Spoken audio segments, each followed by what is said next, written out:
in general, I'll fast on a Monday. And then on a Tuesday, I'll have 2 just really healthy meals and no snacks, nothing else, plenty of water. And then Wednesday, I'll have a feast day. So I'll get plenty of food in. And then I'll go right back to it again. Thursday, I'll fast. Friday, I'll have 2 healthy meals. Saturday, I'll have a feast day where I'll have 3 meals and snacks or whatever. And then Sunday fast, Monday fast, and I'm kind of back into it again. And the reason is because that's variation. It's allowing your metabolism to stay at the highest level possible. Because fasting, number one, increases your metabolism if you do it right. And then also eating a lot of food, your metabolism has to go up. So when you have that variation of like you have a lot of food in your system, then you're going into fasting, and then you're doing some stabilization work with just 2 healthy meals, your metabolism stays so high that you'll lean up so fast, it's unbelievable. Hey, it's Rocky. Welcome to Richer Soul. Today's guest is Dr. Wes Fox, and we're going to talk about what it really means to be healthy and some cutting-edge ways to achieve it.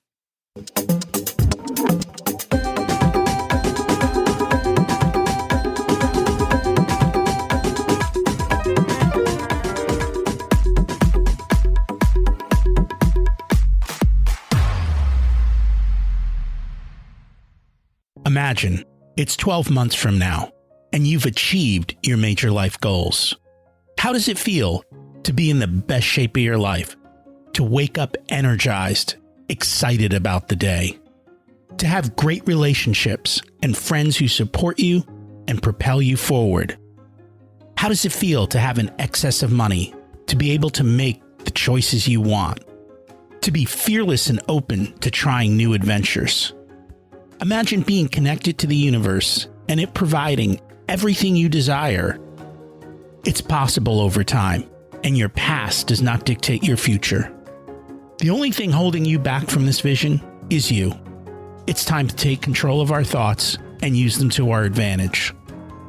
Welcome to Richer Soul, where we achieve our dreams and bring balance to health, wealth, relationships, time, and spirituality. If you have not had a chance to listen to episodes 1 through 9, I encourage you to go back and listen to the framework behind Richer Soul and how to create the life of your dreams. You can also find all the show notes for this episode at richersoul.com. While you're there, you can sign up for a monthly email where I share the best articles I read this month, let you know about upcoming episodes, and share a little wisdom. You can also listen to coaching calls under the Coaching Calls tab. I also share the most interesting articles I read every week on Facebook at facebook.com/Richer Soul. And there's also a Facebook group where you can ask questions and interact with other listeners. Today's quote is from Thomas Edison. The doctor of the future will give no medicine, but will instruct his patients in care of the human frame, in diet, and in the cause and prevention of disease. Here's the reality. The future's now. Many medicines do nothing but cover up symptoms. They don't solve the problem or provide a cure. Many of the ailments we suffer from are the results of the life we lead, and that has to change. We're going to talk about this today. Before we do, let's review last week's action step, which was to take baby steps in a new area of life. Just take one step and then another. See if it's something worth pursuing. I've spent my whole life trying things out. Some I didn't want to, and it was usually because of the kids that I was forced to. But it's been fun, and I've been able to experience success beyond the activities because of them. Did you try out something new this week? Now that the kids are gone to college, I'm in search of new activities. I need a new hobby. Still haven't figured it out. But I know next on the list is improv. And as soon as we can get back to a new normal and meet up again locally, I'll be checking it out. Today, we're going to talk about health. Just like we're not taught money in school, we're not taught how to be healthy.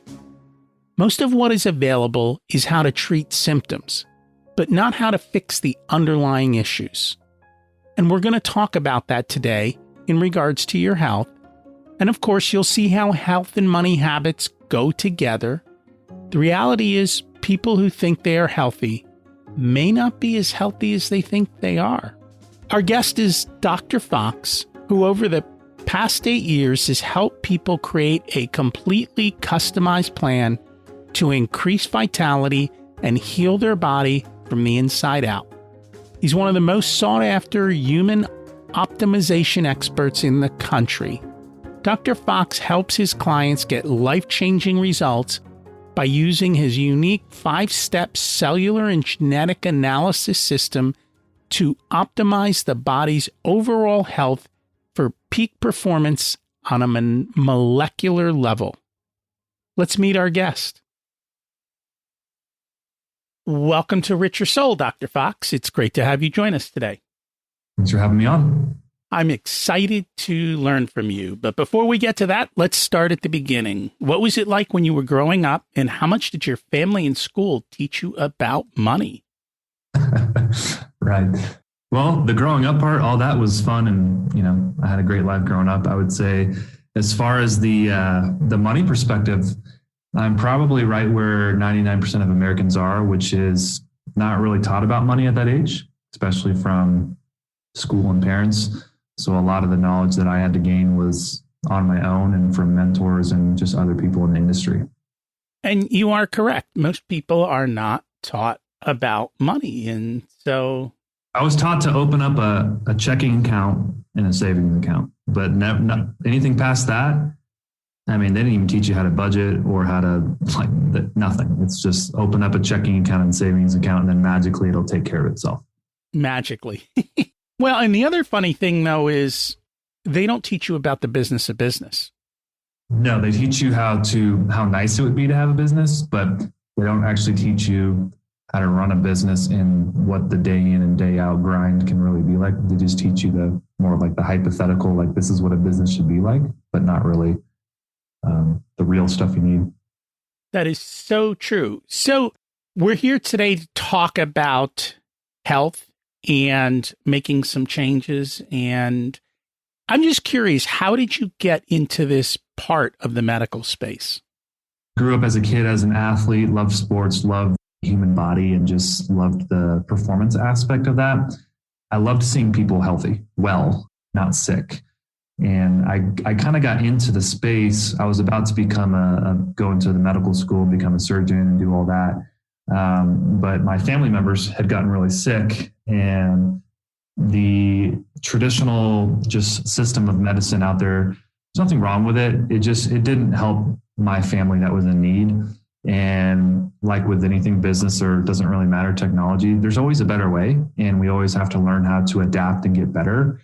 And I just saw that we were staying stagnant in the healthcare industry, and I just knew there was a better way. So that kind of jump-started me into helping my family, getting them healthy and better and overcoming some of their major illnesses that they had that most doctors said that they couldn't do. They could just manage. And, 10, 15 years later, I'm here where we're at now, which is that's what I do around the world, is help people.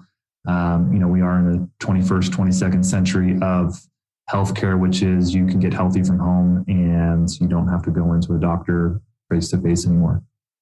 And I think that's one of the things that people don't realize of our current medical system. They're not here. They don't solve the problem. No. They manage the symptoms. Yes. They teach you. It's like the stuff you just said. How do you learn about money? They don't teach you that. They teach you, if you're sick, come in and, we'll try to manage your disease, but they actually don't teach you how to, it's like running a business. They don't teach you that part of running your health. Like, how do you run your health to perform? They just help you bandage it up on the way, but they don't teach you anything else. I think it's like that in any industry, business, technology. It's like you'll have the really good stuff where it teaches you everything. And then you have the other stuff where it's like, hey, this should help just right here. But yeah, that's where we're at. And it's a terrible shame.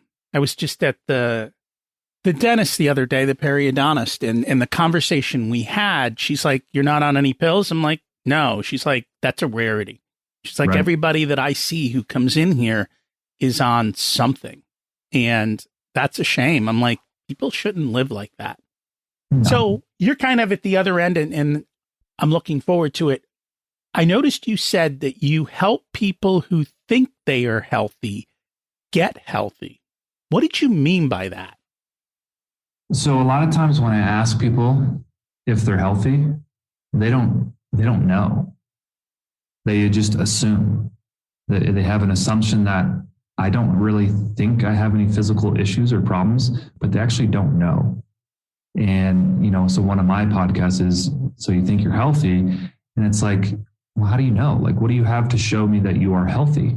Because what happens is when we use that verbiage, it trains our physiology and our body to assume that we're okay. And then when something does happen, then our system is shocked and we're like, how did that happen? Like, I thought I was healthy. Like I didn't have any symptoms, and, the absence of symptoms means I'm healthy. And it's like, no, that's not true at all. Like, there's healthy people that die every day and they have that same mindset. And so I teach people, you want to know you're healthy. You don't want to think you're healthy. You want to know without a shadow of a doubt that you're healthy. It's like knowing your finances. Do you know your health?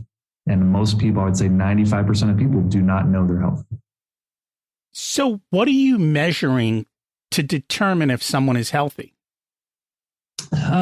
Base level, we'll start off with like questionnaires, just random questions that we ask on different sliding scales to figure out numerically where they're at, just to kind of give them a little bit of a shock to the system of like, okay, maybe I'm not doing everything I think I should be. It's not as easy as brushing your teeth every day and going to check in on the dentist every 6 months. From there, if we do like a consult, we'll kind of dive in and just kind of open up the hood of the person and kind of get to know, what is really going on. I'm like the mechanic. I want to diagnose what is happening inside the body and uncover things that you don't know about. Because when your car breaks down, you didn't know the engine was about to just break down. It just broke down. Same thing with the body. Most of the time we don't know that it's going to break down. For the lucky people who have symptoms, it's already breaking down. You're getting symptoms. You already know. So it means that something needs to be done, because symptomatology and, like you said, being on medicine your whole life, that's not normal. Can you do that? Yeah. And we tend to uncover that with specific whole body testing to figure out, what is your body doing? Let's get a picture of the inside. We can see the outside, but how often do we get that picture of the inside, which is looking at the functionality of your body, which is important. So when you say a picture of the inside, is that blood tests? Is it imaging? Is it? Yes. So that is, it's all the above. There's specialized blood tests that we use. We actually use some doctors overseas that help us do really awesome head to toe testing to let us know everything that's happening with the body, organs, blood, infections, parasites, all sorts of just crazy things. We use DNA and genetic testing because, you and I are different. So how your body responds and performs and functions and everything above that is going to be different than me. So genetics helps us dial in exactly what you need and exactly what I need. What deficiencies do you have that I might not have genetically? And so we look at that whole DNA genetic blueprint to see, okay, here's Dr. Fox in a nutshell. Here's the things that he needs to do to be healthy, that you can't just blanket statement like eat paleo, like because it's healthy, or eat keto because it's healthy. You have to fine tune it for that specific human being. And so that's where we use the blood work, the genetics testing. Sometimes we'll use some imaging depending upon what's happening. We use peptides, performance medicine, and then a lot of biometric devices and just specific protocols and therapies based on results that we come up with and find. So I know I've read a book that talks about eating for your blood type. Yes. Is that for real, or is that someone wrote a book? There is some really good points to that book. I would say 70 to 75% of it is probably fairly good information. But yet again, it's like this in every industry. We think we know everything and all, and we kind of go all in or none. Is it an answer for some people? Yeah, maybe. But I would say about 75% of it can be accurate. But I think when you have a broad tool belt, so you're looking at many different things. So you could use the blood type diet, then you could use genetics, then you can use blood work. So you're trying to get a piece of multiple puzzles to really gather that whole picture versus just using one selection of like, okay, I'm going to use Dr. Adamo's, just blood type stuff. Well, then you're really just putting yourself into a corner and you're closing your mind off and not actually opening it up for learning more about your body. So that's just one piece you have to be healthy. And where we're at right now, it's sad to say, but we have to put more emphasis on health now than we ever have. It's not as easy anymore. It's like almost like a job sometimes, but it's the one thing that pays you back more than any other thing you can do in your entire life, because you have to be healthy. You have to have it to go on those trips and vacations and be happy and, have good relationships. Because if you don't, what's the point? And that's very true. And we're going to dig into some of those details in a second. Before we get to that, you talked about optimizing the 5 major bodily systems to achieve peak health. What are the 5 major bodily systems that need to be optimized? Yeah, so the first one that tends to be looked at, and they're not necessarily systems, they're more like pillars in a way to health. And one of those would be, obviously everyone's heard about your mitochondrial system. That would be one. It's actually a very important one that people don't know how to optimize. The other one is infections. So that's a whole system in itself that a lot of us have been exposed to, thousands of different things in our body, and we become unbalanced. And that can cause a whole host of health issues. And I'm not going to go through those. A big one that everyone typically misses is parasites. And it's a huge problem. And it's actually like a pandemic in a way in the US. It's a hidden stealth infection that people don't ever look into as why they're getting health issues. So parasites, you got the mitochondrial hormone systems, you got the infections, you got the heavy metals, which like I said earlier, we are being exposed to things on a daily basis now. I think on average to like 160 different chemicals on a daily basis. Our bodies do a really good job of keeping us feeling good. But there is that point when that becomes destabilized that we start to develop those health issues.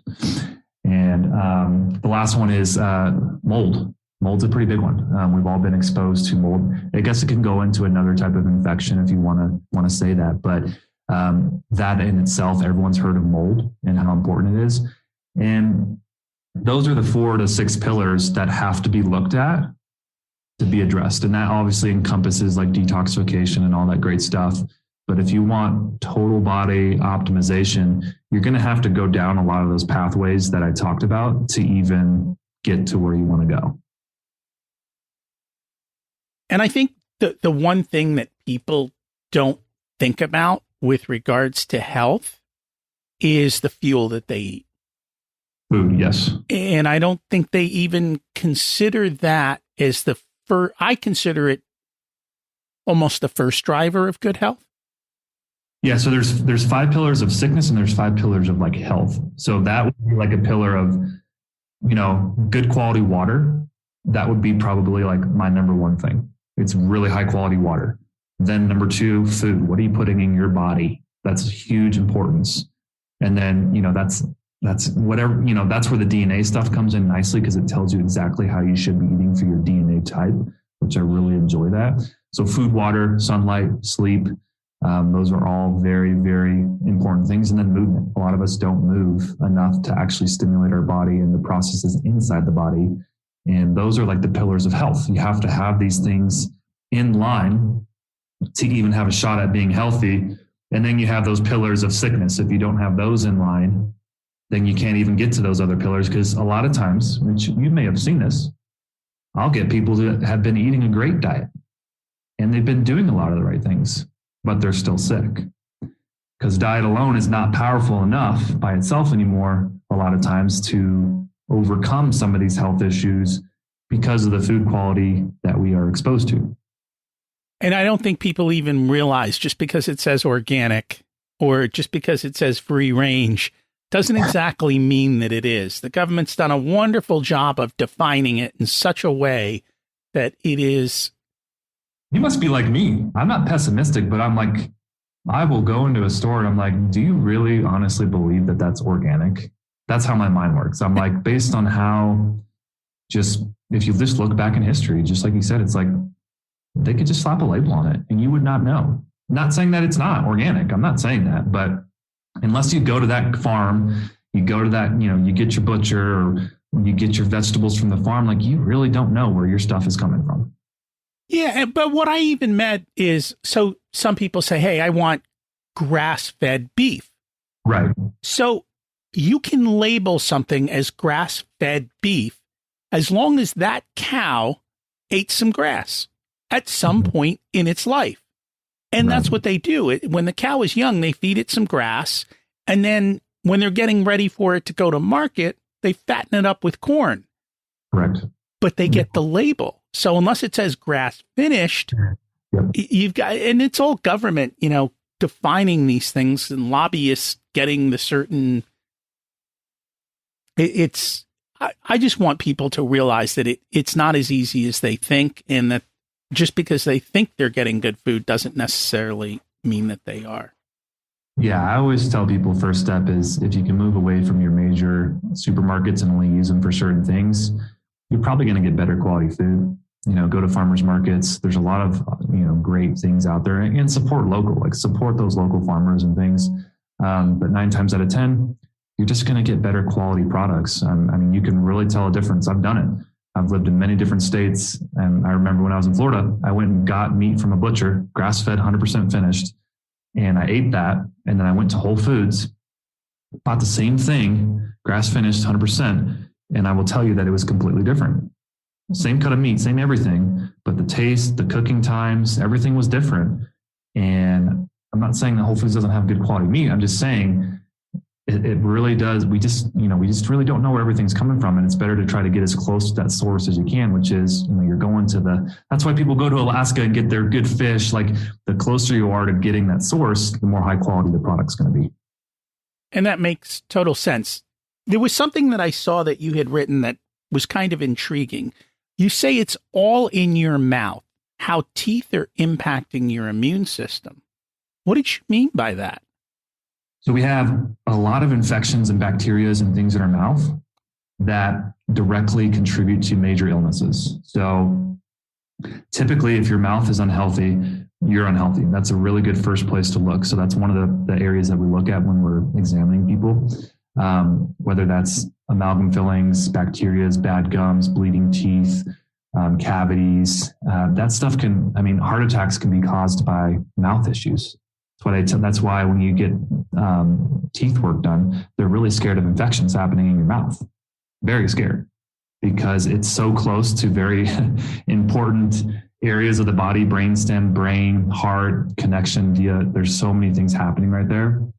And it's also a representation of your diet. If you have an unhealthy mouth, you have an unhealthy diet, and your body itself is unhealthy. It all starts with right there. It's not that hard to figure out. One of the things that I recently heard about, and it was something new to me, I'd love to get your take on it, is oil pulling. Yeah, oil pulling with like coconut oil? Yeah. I think it's great. Based on, we all typically eat some form of the American diet. I don't know if you've seen that. I don't remember the name of the study, but they took, it was overseas, and they looked at the teeth of African Americans, and they were like perfect. And then they put them on an American diet.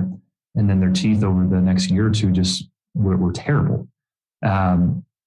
It's kind of the same concept. Oil pulling is it's trying to bandage up a problem.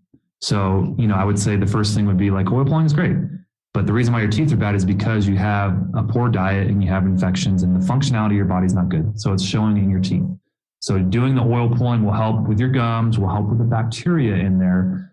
But if you don't address the underlying reason of why it all happened in the first place, then over time, if you just stop oil pulling, then your mouth will go back to how it was before, because the other underlying problem that caused your dirty mouth or your bad mouth is because it's still there. So oil pulling it's a daily routine that I do as well, but it's just a pillar that has to be there along with, like you said in the beginning, if you don't have a good diet, don't expect to have good health.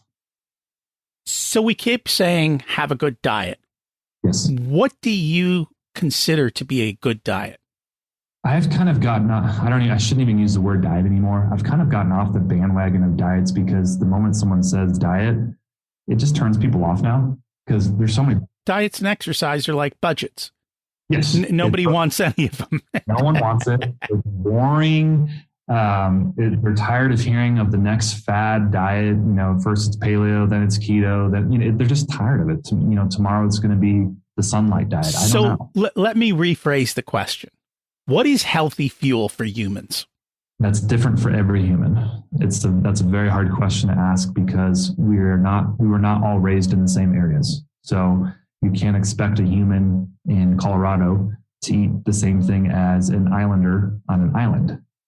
It really depends on where you live because that's going to make up your microbiome. Where you were born is going to also make up your microbiome because you're exposed to different things. That's where the genetics and the DNA come in because it can tell you exactly where your ancestral makeup was and the diet that they ate at that time because we think we're smart, but the old school medicinal doctors and people of the tribes and all that, shamans, all that good stuff, all that stuff's been passed down from generations. They've seen it all and they know how to get better with proper diet. So there's a reason why certain countries eat a certain way. And that would be the first step is looking at your DNA, your genetics to figure out exactly what you need to eat for fuel because what I eat is not going to be what you eat. But I can tell you the one thing that everyone does need to have in their system, I guess you could say, is fasting needs to be incorporated in there, which everyone can do fasting incorporated in with their specific genetic diet. So it could be fasting in keto, could be fasting in, Mediterranean style, could be, fasting in paleo. I mean, it's pagan. There's so many different things. That's what I'm saying. So genetics would be the first thing is if you look at your DNA, they'll tell you exactly what you need to eat. Combine that with fasting, you're going to get the best of both worlds. And I've done my DNA testing. I have to go back and review it again.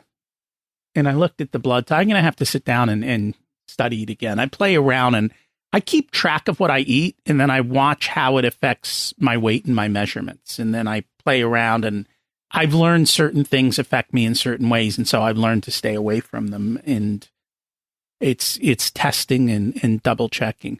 So when you say fasting, are you talking about like the short fast, which to me, like I don't eat anything before lunch and then I'll eat through dinner and then I'm done. So I do have a partial fast. Uh-huh. Is that good enough? Or are you talking like I've done in the past where you don't eat for 3 days? I think you need a combination of both.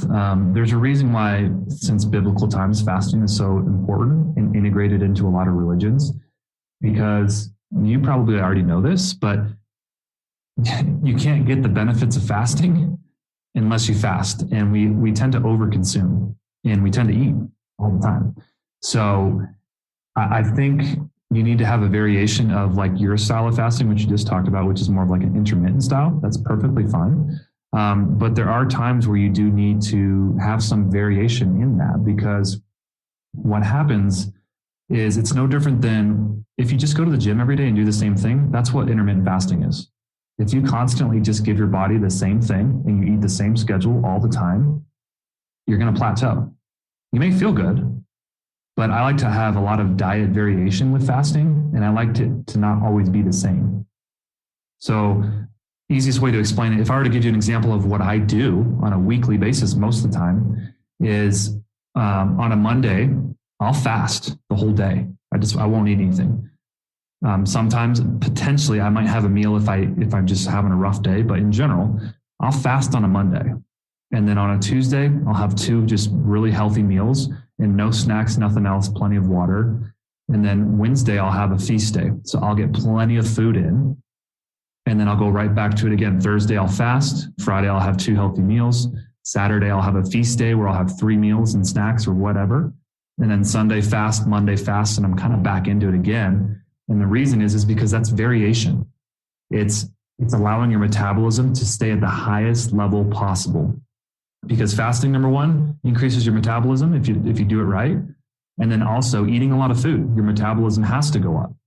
So when you have that variation of like you have a lot of food in your system, then you're going into fasting, and then you're doing some stabilization work with just 2 healthy meals, your metabolism stays so high that you'll lean up so fast.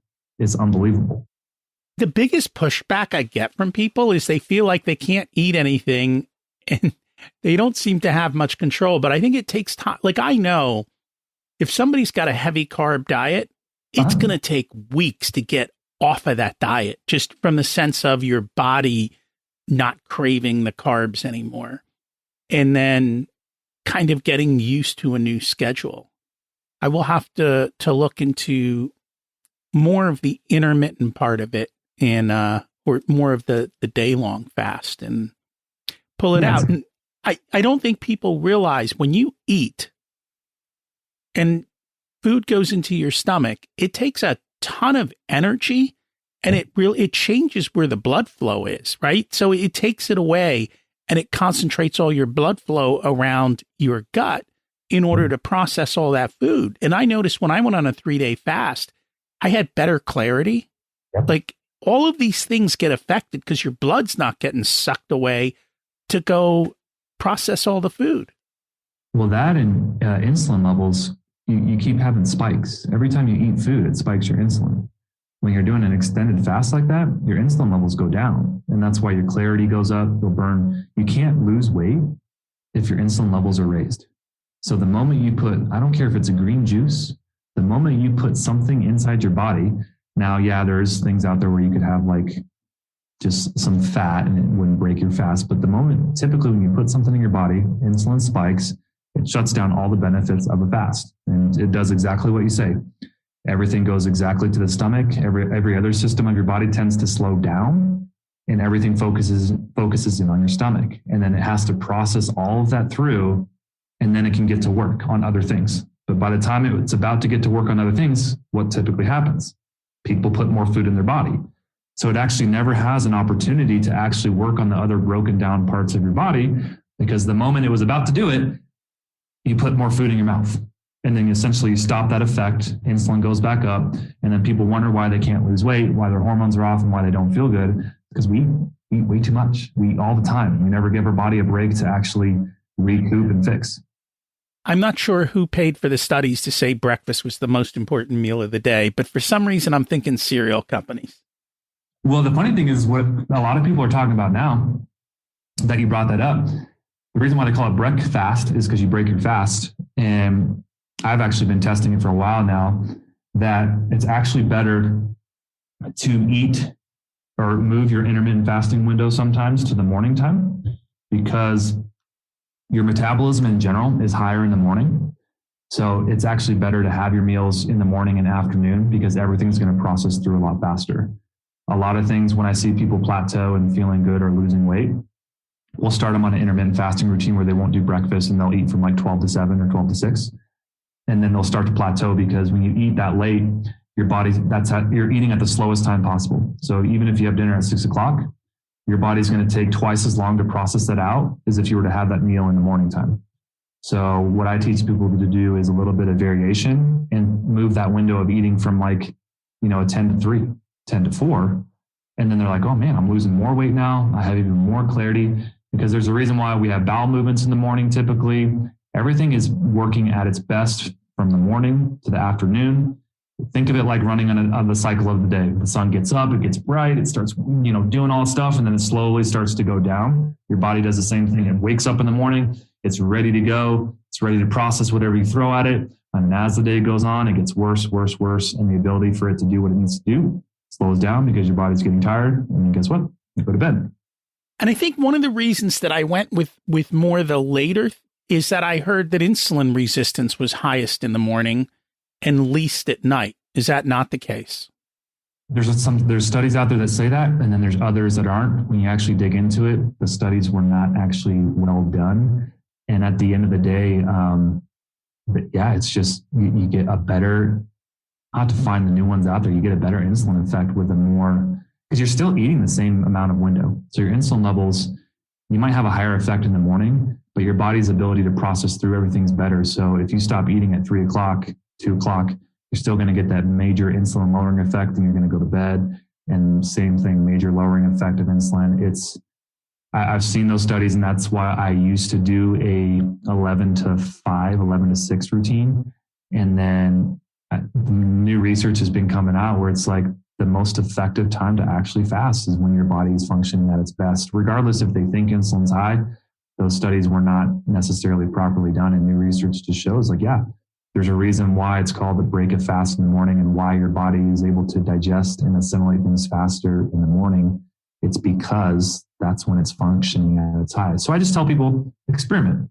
And a lot of times they come back and they're like, I feel better. Like, I feel better eating a meal. You know, they'll have 2 meals. They'll have a 10 o'clock meal, and then they'll have like a 2 o'clock meal. And they're like, I feel fantastic. And then they'll go back to eating at like a 12 or 1, and then having their other meal at like 6. And they're like, I just feel bogged down in the morning. I don't feel as bright and clarity as I normally am. And I think this gets complicated for people, right? It's not only do you have to eat certain kinds of foods, it's like what time of the day and on what kind of schedule. And I have found for myself, I've had to experiment. I've had to try different things and play around with them. And it gets to be... Well, I said it's a second job. It's not easy, but at the end of the day, if you're doing some level of fasting, like even what you're doing, that's better than doing nothing. Like regardless of the time of day, everyone should have fasting in their life combined with whatever diet that they're currently on. And I like to teach people, like, I can get you all the health benefits regardless of the diet you're on. That's the funny thing is there's ways to achieve health without necessarily being on the perfect diet. And then when I tell people that, they're like, oh my God, my life is so much easier. Like, I followed a keto diet strictly for 2 years and I just got burnt out. And now I'm following your diet recommendation and your genetics diet. And it's like a breath of fresh air because it does get simplified and it makes it easier. And then it also allows them to be a human, because there are going to be times where you want to go have a pizza or you want to go have ice cream. That's normal. We're humans. You got to have some fun. But if you get stuck in that other adage of like, I'm on a strict diet, you're going to be miserable. And I think that is a big part of it, that you do have to have fun, and you do have to be able, you have to have a diet you love, you know, and that's a key part of it. When I lost a bunch of weight, I was able to eat bacon and ice cream. So, you know, it's survivable.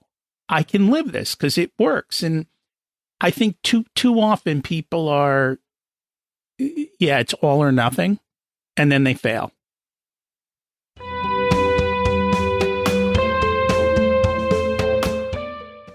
Today's episode is sponsored by Profit Answer Man Podcast.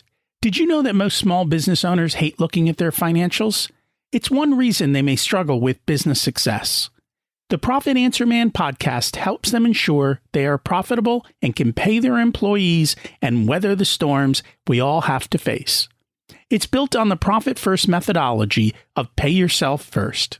The Profit Answer Man Podcast is a must listen to for every small business owner and anyone who wants to help them survive and thrive. Check it out on your favorite listening platform.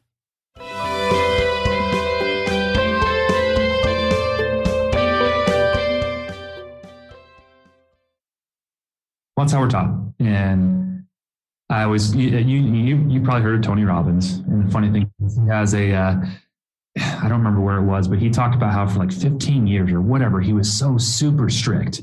And then he got married again, his new wife, and they were out on a walk. And she's like, I want to go get some ice cream. I went to one of his seminars a long time ago. And he's like, what? Like ice cream? And when someone's that strict, they're just shocked, right? And she's like, yeah, and she's a nutritionist. That's the funny thing is she's a nutritionist. And he's like, why do you want ice cream? And she's like, well, I'm still human. I want to have fun. And then from that day on, he kind of pulled the reins back a little bit and started having fun, like you were talking about. And if you make these such astronomical goals and these expectations where it's either all or none, you're going to fail every time. And that's why I just teach people like baby steps. Our attention spans are a couple minutes. So learning how to just do one small step a day, that will grow into a huge thing down the road. It'll take the failure component out of it, and it'll open up a little bit more freedom for you to be successful. And on the financial side, we talk about that. That's called compounding. And compounding works in every part of life. So take a little step and keep doing it and keep tweaking. And over time, you have that amazing life that you've always wanted. So you mentioned this earlier. How do you optimize your mitochondria?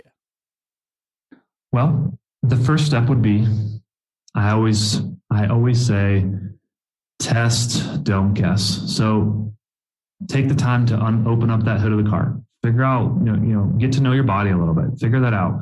Invest some time into some testing, because it'll pay you back tenfold down the road. So whether you want to fix your mitochondria or not, you got to do that stuff first, because we're trying to save you a lot of time and money instead of guessing. So do that first. And then from there, the way that you optimize mitochondria is, number one, you got to remove the source of any problem, because mitochondria can't be optimized unless that source of the problem is removed. So that would be the first step. And then indirectly, the body gets better as the cleaner it gets. That makes sense. So your metabolism, your mitochondria gets better as you remove these infections, as you remove these heavy metals. You can't just go, hey, I'm going to fix my mitochondria, because your mitochondria can't get better unless they replicate into healthy mitochondria, and they can't do that unless you're healthy. So you got to remove the source of the problem. You got to remove all these infections, get your body working a lot better. And then you can start working into the mitochondria. Then you can start giving it energy sources. Then you can start doing fasting, which improves the mitochondria. Your mitochondria replace themselves all the time, just like every other cell. So if we can get the replication of your mitochondria to start reproducing healthy new mitochondria, then it will get rid of all the bad, poorly functioning mitochondrial cells. So easiest way to look at it, remove the source. You got to regenerate the cell membranes. You got to restore the cellular energy inside the body. You got to reduce the inflammation. There's a lot of steps you got to do to get that mitochondria functioning better. But easiest way, remove the source, remove the infections, and then get the body to regenerate. And then boom, your mitochondria will kick back on. By the way, Tony Robbins had a major heavy metals problem.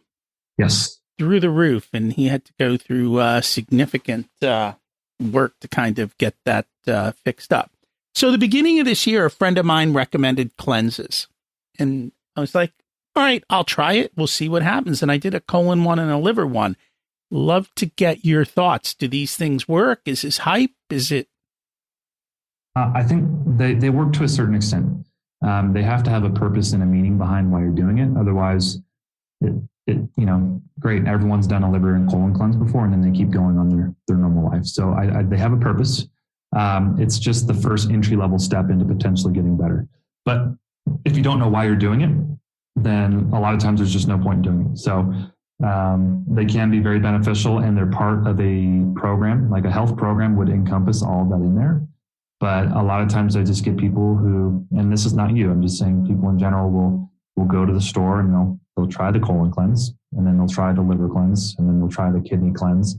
And they're just trying to cleanse the major organs, but they don't really know why they're doing it. They just were told that it's like the healthy thing to do. So having a meaning or a purpose of why you're doing it will allow for specificity, and then it'll allow for better action results and functionality. That makes sense. So we've been talking a lot about food, but let's kind of switch gears and talk about movement, because that is something that as Americans, we don't do. Right. What are your thoughts? So when you say movement, what do you find are the best types of movements? Walking is probably one of the best movements that everyone can do, honestly. There's no special weightlifting routine that will make you better than someone else. Just the amount of time we can move will drastically change your health. We have to remember that, our generations and our parents' generations, there's one common thing that they did a lot of. They moved a lot. They didn't have TVs to just sit down all day and watch. They weren't on the computer all the time, right? They worked a 9-to-5 job. A lot of times they didn't even get lunch. How many meals did they eat a day? 2 meals, sometimes 3. They didn't have time to just sit there and snack. They were always moving.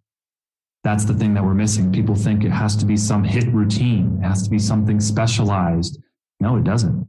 You could just walk, 30 to 40 minutes a day, just break it up, do, 10-minute walk here, 10-minute walk here. And over time, you'll lose body fat. You'll lose weight because you're moving. When we get caught up in like, oh, I missed my workout routine or I didn't do this, that's the same thing we talked about earlier. It just makes them quit or it makes them fail. And I teach people, if you can just do every hour, go do a 5 or 10-minute walk and go do, 5 or 10 push-ups and squats. Do that every hour of the day and you will be toast. Like you will have such a great workout routine and it'll be so easy for you to do. Because walking for 10 minutes, I could do that. 5 push-ups, I could do that. 10 squats, great. It breaks it down into easy to do steps. You do 5 push-ups 10 times a day, you did 50 push-ups. Exactly. But people don't, if I tell you to do 50 push-ups right now, you're like, that's a lot. Just break it up. Your body doesn't know any different. Your body really doesn't know if you do 5 now or 10, 20, 50. It doesn't know. It wants movement. It wants stimulation and it wants some healthy food and some fasting and some good water and some good light and sleep. And boom, before you know it, you'll be the best version of yourself you could ever be. So I'm a big believer in heavy lifting. Yep. And from what I read, it seems like it is good.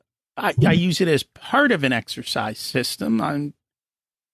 I know I guess you're giving us the basics to at least get started. Yes. Are there any downsides to heavy lifting? Well, yeah, if not done right, you could hurt yourself. But, correct. Everyone needs to put on muscle because muscle to a certain level is healthy for men and women. And obviously the only way to do that is you gotta stimulate it. You gotta lift. And walking and running and all hiking, it's not, it'll give you a little bit of stimulation, but not what we need. So I always tell people, at the end of the day, if you do 2 to 3 workouts a week of heavy lifting, that's all your body really needs. So you only really need about 5 to 10 minutes of actual workout routine every day based on all the new research. You really don't need that much. And I like to do time under tension lifting. So unless you're going to be an athlete for a specific sport, the best form of working out is time under tension, which means we're not really necessarily trying to throw around the heaviest weight. We're trying to keep that muscle stimulated nonstop. So what that means is, why would I do 3 sets of 10 in the gym instead of just doing 1 set to complete failure and not giving that muscle a break? And if I put you through the workout routine that I do, you wouldn't get up the next day because when you don't give your muscle a break, it tears up that muscle and it sends a response to your central nervous system that says, hey, we need help. We need stimulation here. We need to get stronger. We need more receptors here because he's tearing us apart. But when you go to the gym and you do some bicep curls or some bench presses, you're giving your body a break. Every time you go up and down, you're not necessarily keeping your muscle under constant tension. So the slower the movement, the more consistent the tension, the stronger you'll get, the bigger your muscles will get, and the less time you have to spend in the gym. It's funny because when I go to the gym, the guys with the big muscles can't lift very much weight. Some of the thinnest, smallest guys are really cranking it out, lifting weights. And I don't look to gain muscle mass, like making it look bigger. I just want to be stronger. And what you talked about, and I don't know if you've ever read Tim Ferriss's book, 4 Hour Body. Well, so what he talks about in the book is minimum effective dose. What's the least amount I can do to get the maximum result? And that's where I learned he talks about the time under tension, so that instead of just whipping through your lifting sets is to go slow. And it's a 5-second up, 5-second down, so that you're essentially have time under tension. That book dramatically changed my health. Absolutely. A lot of people get that information from Doug McGuff. He's one of the leaders in slow movement, working out. Because what happens is what you just said, because I'm not saying we're lifting light when we're doing that. It's like medium weight or upwards to heavyweight too. But then when you work out like that for a period of time, and then you go back to a gym, and let's just say you want to test out your strength, you go and test out your strength, and you're way stronger than you've ever been, but you've never lifted that heavy weight. what I mean by that is I've had times where I've done my specific slow movement routine for, let's just call it a bench press. And then I went into the gym and I hit over 300 pounds, but I never actually ever put 300 pounds on anything. So how did I do that? Well, just exactly what you said. That's how I trained. And then when I want to lift the heavy weight, my body can do it. Yeah, I found that was the one thing, because for years I used to train on the cable equipment, and I would never get anywhere. I would really struggle to get any improvement. Right. And when I went over and started lifting heavy, and I came back to the cable stuff just to see what happened, I literally could take the entire racks on some of those machines. And I was like, oh my God, this is like night and day. And I didn't even touch those machines in the meantime, but it was quite surprising. I did the same thing with bands. I like a lot of band work, heavy band work. And then I would go in and do the free weights. And I would just be like, wow, that was like nothing. Like how easy it was. I used to be a Division I track athlete, and I would do the same thing. Like we would do a lot of interval training for sprinting, but then I could go out and run a 5K and never have trained for a 5K and actually do a fairly good job at competing with some high level people that train every day for that. It's counterintuitive. Yes. I'd love to hear your thoughts on aging. I just recently read a book, and the premise of the book was that we look at aging incorrectly. Aging is a disease, and we should treat it that way. Yes. Which book are you referring to? Let me look and pull up the title. So as far as the aging is a new disease, is that what we're referring to? Yes. Yeah, absolutely. It is. David Sinclair is one of the leaders in that industry. And that's one of the pillars we look at as far as once we get to the optimization standpoint. Optimization is anti-aging in itself. Aging is going to become, they call it the new disease, because we're aging at an accelerated rate, even though the life expectancy is, technically they say it's better, but we want to have good life expectancy along with good functionality. And right now, they are getting to the point where they're able to slow and stop the aging process. And then before you know it, they'll be able to reverse it at some point. So it is a new disease. We are all aging at an accelerated rate. I 100% agree with them. It will be exciting to see and to experience, because I'm looking forward to having a wonderful time as I age and to continue to be able to do things. And I've mentioned this before, like we went to Italy a couple of years ago, and in Italy, the old people are walking up and down these cobblestone streets, and it's steep, especially where we were down, and they have no problem doing it. No. Well, their level of stress, though, I have a lot of clients from Greece. The level of the thing that's missing is they have so much community there. They're so integrated in with family. They have fun. They laugh. They drink. They smile. They move. We don't do that in the U.S. We work. We stress. We stress more. We eat like crap. We don't communicate very well. We don't congregate really anymore.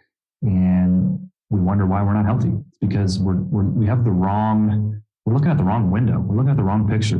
There's people that have already set examples out there, which you just talked about, and they're living a healthy, long life and doing things that our older generations here can't do. And so maybe we should start looking into more of what they're doing. And when you start to break it down, you realize why there's certain pockets in the world that live to 90 to 100, because they have some common things there that we don't have here in the U.S. And they're going shopping for their vegetables daily. Daily, yes. And they're cooking fresh, and they'll still have their pizza and pastas and all that. But like you said, they're moving. They're walking everywhere. They're spending 2 hours eating. They're congregating. They're not as stressed out as we are because they're not concerned about money all the time. And that's our big problem in the U.S. is we're in a rat race, almost like the Matrix. At some point, we got to realize that we got to step back and pull out for a second and we got to draw a better picture than what's out there. So I got a good chance. I should plan for 100 plus then, because I figured out the money part. I'm figuring out the fuel part. I'm doing the movement and everything. You know, that, and this is what people don't realize. If you're going to have a good long life, you've got to figure out what you really want to do, because sitting on the beach isn't going to cut it. And nor is it going to keep you healthy, nor is it going to keep you active in your mind moving. You've got to really think through the entire arc of your life and the bigger picture. I heard something from a mentor of mine, which I'll get to some other important things like that. But if he always has told me, if you don't have a purpose and your brain and your body don't have a purpose, what happens to things that don't have a purpose? They die very fast. Your body and your cells and everything about you has to have a meaning. Otherwise, it just will go into monotony mode, and then it'll accelerate the aging process on its own. There's a reason why Tony Robbins and all these guys teach about, peak state, mindset, flow, giving your body a purpose, a vision. There's a reason for that, because everyone says they want to retire. And then what happens when they retire? They want to go back to work most of the time because they get bored of sitting on the beach. You always have, no matter what, you always have to give your brain and your body a bigger purpose. Otherwise, we're animals. If we lose that purpose, there's nothing left. And that is so true. You have to know what you want to do and have something exciting to fill your day. And we've talked about it in the past. This comes back to that concept of ikigai, is doing something you love, that you're good at, that the world needs and is willing to pay for. And when you can figure that out for yourself, it becomes amazing. We've got a local dinner club around here that I've gone to occasionally, and it's actually Italian because the guy is from Italy. And I met people there, and they're in their 70s, and you would never know it. But it's because they're doing what they love. They're laughing, as you talked about. And even here, they can find healthy enough food to eat and survive. It seems to be, that is that perfect picture. Figure out all your different parts and put them together and get out of the rat race, right? Because that's live life. I always tell the most important thing I've actually found, and you probably know this too, get some mentors, get some coaches, get people who know what they're doing. It can really, there's a reason why people reach out to me. There's a reason why people reach out to you. There's a reason, because you can help accelerate someone in their life that they don't have experience in. And luckily for me, mine is health, and I can bring them an anti-aging performance, perspective, and then they can go and help someone else with something else, or, they can help someone with business or financial stuff. And it's just crazy. Like I have my own health person who takes care of my health, and everyone's like, well, why do you do that? This is what you do for a living. There's a reason, because I don't have the energy and the time to do it. And I want to take my own emotions out of it. And so I have health coaches, finance coaches, wealth coaches, all the above, because you need that in your life. You do. There are so many different areas, and there is so much to learn in each area that it becomes overwhelming. Correct. You've just got to find the real experts in each area that can get you there. Unfortunately, there's a lot of people who claim to be experts that aren't. And so you've got to be clear on that. Is there something in the area of health that we should have touched on today that we did not get a chance to cover?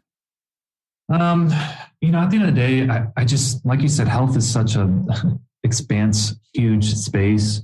The biggest area for people, because I have it happen to me all the time, and everyone's kind of lost right now for health. And the best piece of advice that I can tell anyone in the areas that are untouched is find someone that can help you. Like, you can learn all this great information. You can do Dr. Google, you can do all this stuff. But, after almost losing family members, and I've lost other close family members, it's just find someone that can help you. Stop looking for things. Stop trying to be the next diet. That's the best piece of advice I could ever give, is just get some help in this area, because you don't want to be that person where it's like, it's too late. And life is very delicate, and we're starting to realize it now, obviously in a pandemic, but, jump in the driver's seat and take control and get some assistance. You don't need to know it all. Let someone else do that for you. And I think that's one of the most difficult things I have come across is when I meet people who have inflammatory diseases, they're not even open to suggestion. No. That maybe there's a better way, maybe that your disease is being caused by something you're not even aware of. And most of them don't want to hear. They don't even want to listen. And then that's a total shame. There is one area that I looked at on my notes that we did not touch on, and that's sleep. Yep. So kind of in a nutshell, what are your main points on sleep? I would say it's the most overlooked and most important thing that people don't address. We're in this rat race and we want to stay up longer and work harder and sleep less. You can't get healthy unless you get sleep. So sleep hygiene is huge. Sleep environments, going to bed at the same time, making sure go to bed when the sun goes down, wake up when the sun comes up. It's that simple. Let your mind shut down. Because if you don't sleep, you can't get any healing. You can't get any regeneration. You can't get restoration. So the biggest piece of advice I could give for sleep is try to go to bed at a normal time. Try to, the same stuff you already know. Put the temperature down in the house, stop the electronics at night. Or if you're going to do them, wear some blue blockers or red blockers and really focus on getting good sleep. If you got to take some supplements like some magnesium, GABA, melatonin, whatever it is to get some sleep, I'd rather people get sleep than no sleep. And it's the basic, it's almost like water. Like if you don't have good water, it's hard to be healthy. If you don't have good sleep, oh man, good luck at achieving true health and wellness. You got to figure out all the different parts and put them together and get the puzzle pieces right for you. We always like to leave people with an action step. What's something people can do this week to improve their health? Absolutely. So find a habit that you do every day. And what I mean by that is there's something that you do and you're really consistent with. So if you're making a cup of coffee every morning or whatever that is, I want you to attach a new goal to that because you already do that every day. So example would be if you drink a cup of coffee and it takes you a couple of minutes to do that every day. Well, hey, while you're drinking a cup of coffee, try to do a workout while you're making that cup of coffee because you're already going to make the cup of coffee.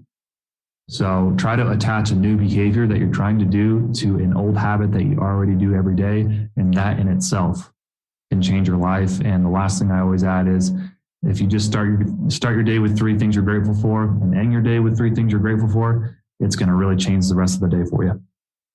Gratitude and habits. And I think it's Charles Duhigg's book on habits. And what he talks about is if you want to start a habit, start small. So for example, if you want to start flossing your teeth, he says, just tie the habit to something you already do. So after I brush my teeth, I will floss 1 tooth. Yep. And that's it. And it's the same thing. Like he's like, even for the gym, just say the first thing is just to say, I'm going to the gym. Put your clothes out so that you trip over them in the morning. Yeah. Go to the gym. You don't even have to work out. Just make it a habit of getting to the gym. And then over time, you start to do more and more. And it comes back to what we talked about before, which was compounding. Absolutely. Start small. And then before you know it, you'll be there.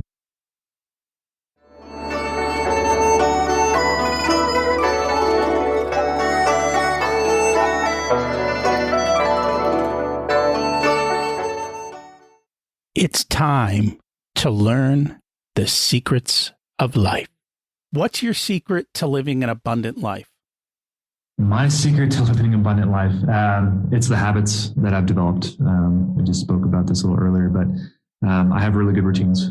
I've learned to be grateful is probably my biggest secret. And then also just giving back. So gratitude and giving back are probably my 2 secret things that I use. And so the one thing is if you can create habits and you can take the thinking out of them, it becomes so much easier. Like, absolutely. Yeah. My habit is I go to the gym Monday, Wednesday, Friday. I don't think about it. I know that that's exactly what I'm going to do. And I know what I'm going to do when I get there. So I don't have to think. It just happens. What did you learn later in life that you wish you would have learned sooner? Giving myself targets. And what I mean by that is if you can't achieve anything in life if there's nothing there. Like you don't put something in front of you to achieve, and it's got to be very specific. Specificity and targets can really change your life. And I didn't have that when I was younger because I didn't know it was that important. I learned this very early. I learned this actually, I don't know, a couple of years ago from a good friend of mine, and he did a study on it, and you would love it. I'll send it to you. I'll break it down into 30 seconds. Anyways, he had a military guy, and what he did was he had him go on a treadmill and walk to complete exhaustion, right? And he put a clock in front of him, put a clock. And then long story short, the guy was like, oh, you did it for 26 minutes, the best he ever done. And then the next week he had him come back and he's like, oh, I want you to do the same test, no clock, just go as long as you can go. And the guy went for like 25 minutes. So he went less. And he told him like, yeah, man, you went for 28 minutes. Great job. And then the next week he went back, put the clock in front of him. And guess what? He went for 29 minutes. Like he went past his, previous. Then the same thing, he did it again. And, he told him, oh yeah, he went for 30 minutes. And he at the end of it, he told him what had happened. And it really goes to show targets. You got to give that, your brain needs that physical target. And sometimes you have to trick yourself too. We put our own limits on our targets, right? And that's essentially what happened. When you take the limits away, you break through the mindset barriers and you have a destination. It is so much easier to get there. You'd never get in an airplane if the pilot didn't know where he was going. And yet during most of that flight, that plane is off track. And yet it always gets to that destination because it has a target. If you were to give an 18-year-old one specific piece of wisdom, what would it be? I would say find someone in your industry that is doing what you want to do and get help from them if you can. It's going to save years off of whatever you're trying to do. If I would have known what I didn't know now, and I would have reached out to someone earlier on, I could have bypassed a couple of years worth of just heartache and work and finding that mentor. I think that's the most important thing, is just finding someone who already does what you do. And I don't care if you're 18 or 16, go and watch them, go and shadow them, ask for help. Most people are afraid to ask now. It's crazy. Like they just don't want to ask. I think that they think that they're not going to get responded to, or they won't be taken seriously, or they'll get a no. And you might get 3 no's, but keep going. I mentor a handful of young men. They're probably anywhere from like 16 to 25. And I do it because it's fun to watch them succeed. I don't expect anything in return from them other than watching them be successful. And I encourage young people to consistently show up and do that. Doors will open for you. The fact that you're young is your superpower. Use it while you can, because it runs out when you hit your 30s and 40s. Then they expect you to pay them millions of dollars to help you with your problems. Oh, yeah. If I could have, there's so many people that would have helped us when we were way younger. And now that I look back, I'm like, they're more likely to say, like you said, they're more likely to say yes to an 18-year-old than they are to a 40-year-old. Because when you're 40, they're like, I'll help you. Then they'll show you the dollar sign and that's what you got to pay, which is fine. And that's very, very true. So take advantage of the free discount while you can. Oh man, I wish. That's what I wish someone would have just said. Ask for help. Like it's just crazy. And I really think the young generation, that's what they need to do, is find someone. Like I said, find someone in your industry and ask for help, because they'll most likely help you because you're so young. Very, very true. If people would like to find out about your work and connect with you, what is the best way for them to do that? Yeah, best way is just go on my website, drwesfox.com. Also have a Facebook page as well, and it's connected to the website. But yeah, they can find some resources on there. They can connect with me if they have any questions. We always do an initial just strategy call, essentially, to give them like what we were talking about during the episode, a plan, how to overcome what they're dealing with. And we do all that within one session to just essentially give them a roadmap to finally get better. Cool. And I will put that in the show notes so it's easy for them to find you. Thank you so much for joining us today. Yeah, thanks for having me. I hope you found this helpful. If you struggle with disease or weight problems, check out Dr. Fox's work and have an initial consult. He can provide you with a plan to execute on your own, or you can work with him closely if you need to. We've been given a lot of the wrong information about what it meant to be healthy. And yes, it does seem overwhelming at times, but you just need to start. We take little baby steps towards success, and over time, we'll make the changes, and you'll start to love the new life you can create and make massive strides in your health. I can't wait to be the 100-year-old in the gym doing my deadlifts with all the young people. This week's action step: build a new habit by adding on to an existing habit. What are you going to pick? Just pick one and do it. Seriously, get moving towards your ultimate life. Next week on the podcast, we have on John Jonas to talk about how to work less and make more. And who doesn't want that? If you enjoyed today's episode, I'd appreciate you sharing it. Thanks for listening. Have an abundant week.